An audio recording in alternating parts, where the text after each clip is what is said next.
Hi, and welcome to the lecture on ethical principles in nursing research.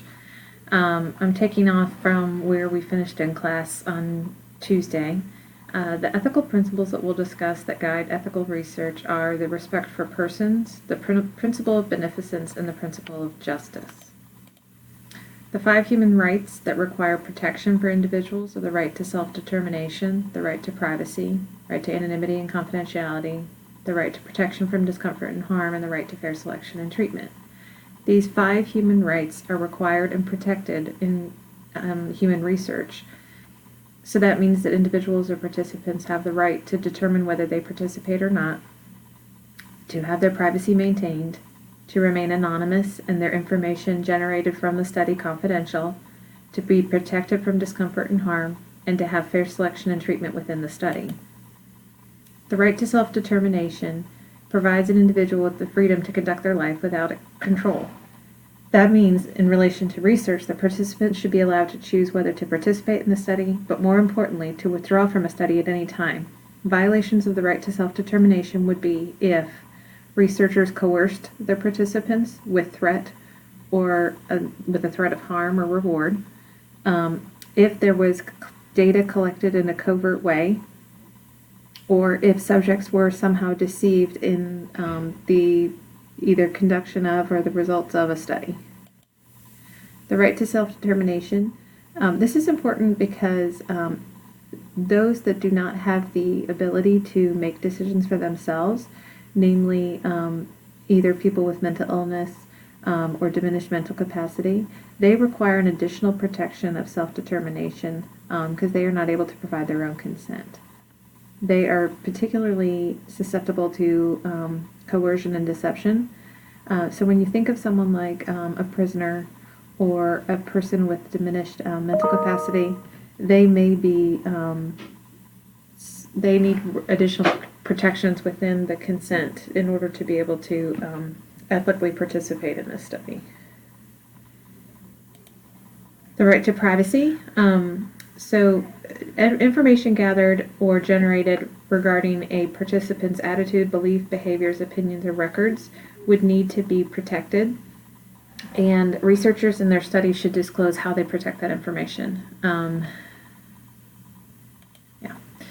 Anonymity and confidentiality, just some definitions at the top, but a patient or a participant has a right to anonymity and confidentiality. Violations of anonymity and confidentiality would be,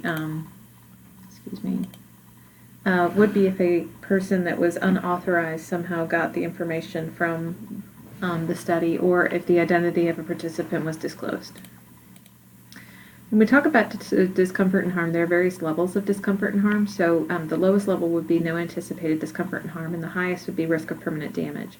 So the protection for participants is dependent on the level of harm they may incur, and that will determine the level of institutional review and potentially the components of the consent form. The right to fair selection and treatment is the idea that it protects participants to get the same potential for being selected or treated within certain groups for a study. So participants have the right to choose to participate and cannot be incentivized by large sums of money. Or another violation could be if a person conducting research knew someone that would particularly benefit from whatever the intervention was in the study, and they they interfered in such a way as to get those people to be in the case groups of a research study. So the protection of the rights of research subjects are covered by the common rule, which would include IRB review, informed consent. Privacy rule is the use of protected health information, so HIPAA laws. These are the components of informed consent. These are, again, the required elements or components of consent. Informed consent alterations would be required if the subject had diminished autonomy, could not read or write, or if a study had minimal risk. There may be alterations made to the informed consent document for those participants. The Institutional Review Board is a committee that reviews research and ensures that it will be conducted ethically. Institutional Review boards can either approve, require modifications to, or disapprove an application for a study.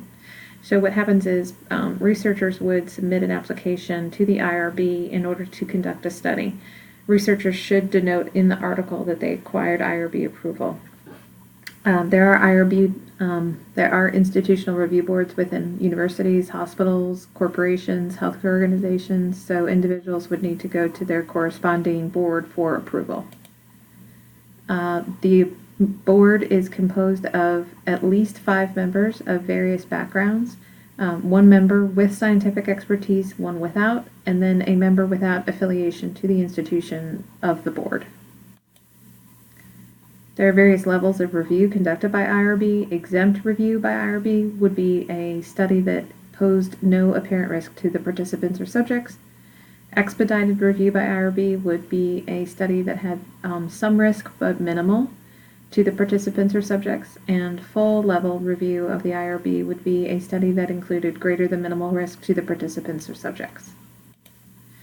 Here are just some examples of research misconduct that can be seen within the history of research over time, in that researchers may plagiarize the results, falsify the results, fabricate, or duplicate.